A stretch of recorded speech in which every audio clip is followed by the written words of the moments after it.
cumprimento a todos os meus amados irmãos com a paz do Senhor.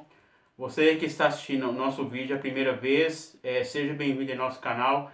Você que não se inscreveu ainda, se inscreva em nosso canal, ativa o sininho e deixa aí seu comentário abaixo. Obrigado a todos que se inscreveram em nosso canal. Que Jesus abençoe a cada um. Hoje nós vamos estudar as lições bíblicas da Escola Dominical. O seguinte tema: os princípios divinos em tempos de crise. A reconstrução de Jerusalém e o avivamento espiritual como exemplos para os nossos dias. Nós estamos estudando no terceiro trimestre, uma edição especial para jovens e adultos. Hoje nós vamos estudar a lição 8, que será abordada no próximo domingo, dia 23 de agosto de 2020. O seguinte tema: as causas da desunião devem ser eliminadas.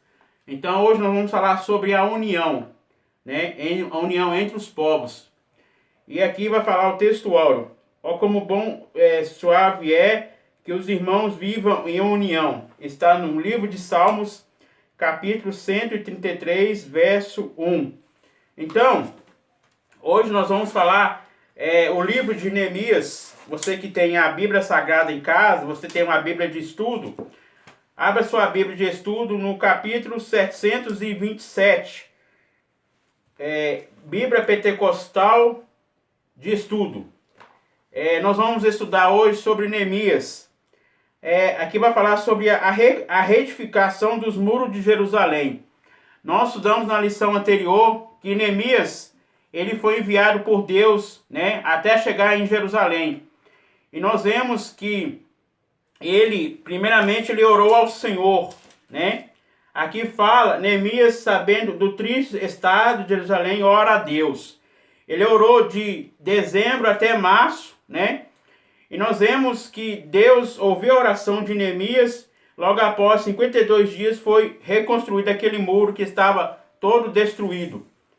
E aqui fala, o capítulo 2 de Neemias, ataques permite a Neemias ir a Jerusalém edificar os muros.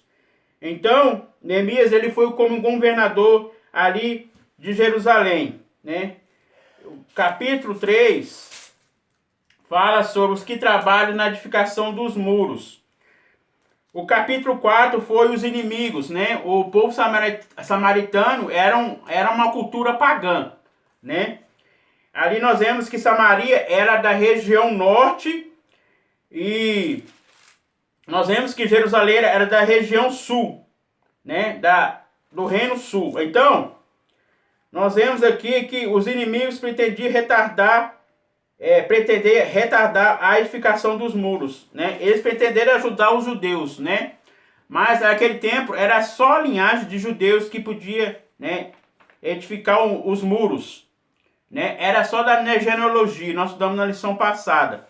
E hoje nós vamos estudar o capítulo 5, Que vai falar o seguinte título: os pobres murmuravam contra os ricos. Neemias repreende estes últimos. Então, nós vemos que aquele povo estava sofrendo, Os ricos, Eles estavam pisando sempre mais nos pobres, E nós vemos aqui, no livro de estudo, fala, trata-se de injusta desigualdade econômicas entre o povo judeu, os ricos e a nobreza, os magistrados, oprimiam os pobres. Então, eles oprimiam, Eles mandavam, fazer aquele trabalho. E nós vemos aqui que obrigando a penhorar suas propriedades para conseguir dinheiro para comprar alimento. Em alguns casos, os pobres eram forçados a entregar os seus filhos como escravos a fim de não morrer de fome. Então, aquele tempo era difícil, Então, havia desigualdade entre a raça dos gentios, E aqui nós estamos falando sobre a unidade que é um só, Nós vemos lá no Efésios capítulo 4, nós vamos estudar sobre a unidade. Você que tem a Bíblia aí em casa, abra sua Bíblia no livro de Efésios.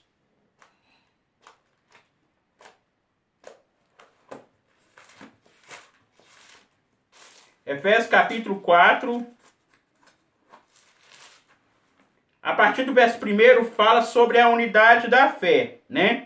Aqui fala, ó, rogo-vos, pois eu preso do Senhor, que andeis como é digno da vocação, como fosse chamado. Então aqui fala do apóstolo Paulo. O apóstolo Paulo estava preso, né? Ele escreveu essa carta, né? Quando ele estava preso em Roma, a carta de Paulo aos Efésios. Ele escreveu essa carta que fala como é digno da vocação, como fosse chamado. Então vocação é o chamado, né? Com toda a humildade e mansidão, com longanimidade, suportando uns aos outros, procurando guardar a unidade do Espírito pelo vínculo da paz. Há um só corpo, um só Espírito, como fosse chamados em uma só esperança da vossa vocação, um só Senhor, uma só fé, um só batismo, um só Deus, um Pai de todos, o qual é sobre todos e por todos em todos. Então, aqui fala sobre a unidade. Não há desigualdade. Todos somos iguais, né? E aqui fala sobre que é um só Deus, né? É um só Pai, né? Há um só Espírito, uma só esperança, né? Então, aqui fala sobre que é um só, né? E hoje nós estamos falando sobre a união, né? Na igreja também deve ter união entre os irmãos. A união é a força, né? Então aqui fala que a união é uma força indispensável para a igreja. É um testemunho diante do mundo e o estímulo para o crescimento da obra de Deus. Então, na igreja precisa ter amor, né? Deve amar uns aos outros. E nós vemos aqui, houve conflito, né? Entre os judeus, né? Uns da classe ricos, outros das classes pobres, né? E aqui eles pagavam, né? Para os ricos, né? E os pobres, eles sofreram na mão dos ricos, né? E nós vemos aqui que aqui para falar sobre usura, né? Na revista que nós vemos mais para frente, fala sobre a usura, que era aquele tempo, né? Era um juro mais, né? Era tipo assim, era um juro alto, né? Que o povo tinha que pagar, né? Aqui fala usura, a palavra hebraica massa aparece somente em Neemias. Significa impor uma sobrecarga. O Antigo Testamento proíbe cobrar juros em empréstimos aos vizinhos pobres. Então, era um limite, né, muito alto, tinha que pagar, né? Então, se não pagasse, tinha que vender até a família, tinha que vender, tinha que colocar os filhos também como escravo, né? E aqui fala que aquela dívida era muito alta, né? Então, aqui também fala sobre os tributos, né? O rei Pérsia cobrava cerca de 20 milhões em ouro de dados ricos em moeda persa, aumento em taxa. O pagamento era exigido em moeda de ouro ou prata, que eram derretidas e armazenadas em ligonotes, quando Alexandre o Grande tomou... Então, nós vemos que antes havia conflito, né, na região Reino Norte e Reino Sul, né? Reino Norte é Samaria, Reino Sul é Jerusalém. E nós vemos que havia conflito, né? Aí nisso Deus, né, viu aquela situação que o povo estava sofrendo, o povo judeu estava sofrendo, né? E estava aquela desunião, né? Então Deus convocou Neemias, né, para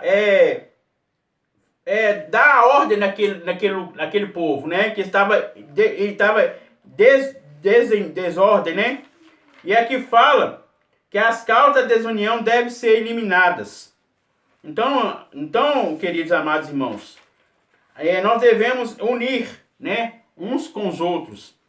Aqui fala, Cristo derrubou o muro da separação que havia entre os judeus e entre os gentios e judeus. Então nós vemos que antes havia essa separação, né? Nós vemos que Cristo ele morreu na cruz. Nós vemos que o véu se rasgou de cima para baixo, né? E hoje nós temos acesso a estar no lugar santo dos santos. E aqui fala que Cristo derrubou a parede da separação e uniu, né, os dois povos, né, judeus e gentios. E sabemos que a salvação chegou até nós. E hoje nós somos gentios, né? E aqui fala, é uma verdadeira família de Deus. Então, é uma só família, né? É um só povo, né? A Bíblia diz, né? Há um só Deus, uma só esperança. Então, queridos, isso é o que? É a unidade, né? É a união, né? É um só, não é dois, não é três, não é quatro, não é cinco, é um, né? Então aqui fala a introdução. Veremos nessa lição um conflito que surgiu entre diferentes classes sociais, como o problema foi solucionado. Então, antigamente havia esse conflito, né? Nós vemos o conflito que houve entre os samaritanos, judeus, né? É aquele conflito. E aqui fala, a união caracteriza os judeus libertos. Então, nós vemos que o povo judeu, eles ficaram, né, 70 anos no cativeiro, né? Logo após, né, eles foram libertados, né? E Deus enviou Neemias, né, o governador naquele tempo, né?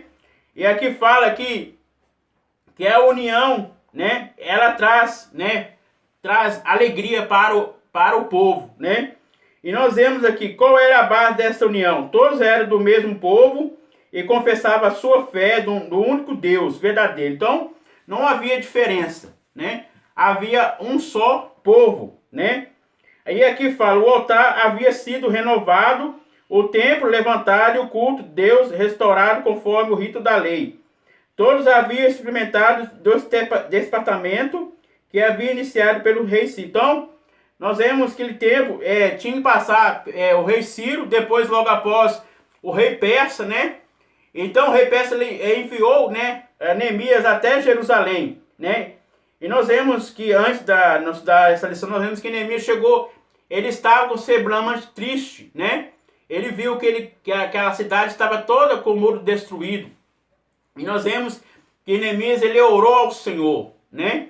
Ele clamou a Deus, né? E depois de 52 dias, que eu falei no início aí, foi restaurado aquele muro, né, de Jerusalém. E aqui fala, que o capítulo 5 fala sobre que houve, né, a desunião entre o próprio povo judeu, né? O conflito, aqui fala, queridos, que houve o conflito entre a classe de povos, né?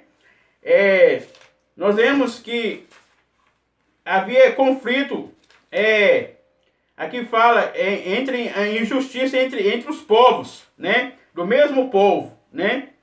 Aqui fala que foi uma grande injustiça social. Então, naquele tempo, né? O povo sofria, né? E nós vemos aqui que os judeus, né, eles sofreram, né, os pobres, né, eles murmuravam, né, com Neemias, que estava sofrendo, né, pagando altos valores né, em juros, né, e aqui fala, esta união entre os judeus simboliza a união que deve haver na igreja de Deus. Então, queridos, Deus quebrou esse muro, né, de separação, né, que eu estava falando. E Deus colocou a união, né? Então, hoje nós somos um só corpo, né? Nós servimos um só Deus, né? Nós sabemos que nós somos a igreja, né? Então, aqui fala que Deus, né, ele nos deu, né, esse livre acesso de estarmos na presença dele. E aqui fala, Cristo derrubou o muro da separação, né? Antigamente havia essa separação, né? Só os judeus que podiam, né, adorar ao Deus, né? Mas nós vemos que Deus, né, ele morreu na cruz, né? Ele nos deu uma nova chance, né? E nisso Deus unificou, né, os dois povos, né? Judeus e gentios, né? E aqui o 2 fala, essa união entre os judeus simboliza a união que haver da igreja de Deus. Também na igreja há muitas coisas unificantes. Todos experimentam o novo nascimento. Todos que nasceram de novo amam e os que são nascidos por ele, Jesus. Todos na igreja são aproximados uns com os outros. Porque Cristo derrubou o muro da separação que havia entre os gentios e judeus, tornando-nos uma verdadeira família. Então, queridos, então Cristo fez uma só família, né? Então, todos nós somos irmãos, né? Irmãos em Cristo, né? Então, aqui falando, todos nós estamos ligados em Cristo, né? Então, aqui fala, entre os gentios e judeus, né? É uma verdadeira família. Então, agora não houve mais, né, essa separação, né? Porque Cristo, né, ele aboliu o pecado, né? Ele morreu na cruz, deu uma nova chance para o homem, derramou seu sangue ali na cruz. E aqui fala, essa união não se baseia em nacionalidade, nível social ou cultural. Nós vemos que antigamente, né, que o povo samaritano tinha aquela cultura, né, que adorava outros deuses, cada um tinha a sua cultura, né? Nós sabemos que nós também, nós brasileiros temos a nossa cultura. Cada nacionalidade tem a sua cultura, né? E aqui fala, esta união não se baseia nem em social ou cultural, mas todos são um em Cristo. Então, é um, né? Não são dois. Nós não serve dois deuses, serve um só Deus, né? Então, nós sabemos que nosso Deus, ele é eterno, né? Ele não muda, né? Então, aqui fala, Deus é onisciente, onipresente e onipotente. O que é onisciente? Onisciente sabe de todas as coisas. O que é onipresente? Ele está presente em todo lugar. Onipotente, ele é todo poderoso, né? E aqui fala, no meio da igreja opera o Espírito Santo, o que faz em que todos se tornem um coração, uma alma. Quando a igreja vive cheia do Espírito Santo, a união funciona em sua plenitude. Então ela se torna uma antelaça do céu. Consideremos algumas bênçãos de... Então, queridos, o benefício que traz a união é as bênçãos que Deus nos prometeu, né? Então, o cristão deve estar unido com o seu irmão, né? Então, aqui fala que Deus, né, ele uniu a todos os povos, né, a todas, né, a humanidade. Deus fez, né, todos nós somos irmãos, né? Então, não dá para nós falar mais, porque cada memória é muito pouca, queridos. Não dá para nós falar a lição toda, tem muita coisa para nós falar aqui sobre a união, né? Devemos eliminar, né, a desunião, né? A desunião não devemos ter no meio, né, do povo de Deus, né? A união, querido, traz alegria, traz força para a nossa vida espiritual, né? Então, aqui fala, destacar que a união é dispensável para o crescimento e a sustentabilidade da obra de Deus. Então, queridos, você tendo união, né, com seu irmão, né, você está crescendo espiritualmente diante de Deus, né? E Deus agrada a união, que fala, né, no texto, como bom suave é que os irmãos vivam em união. Então, queridos, a união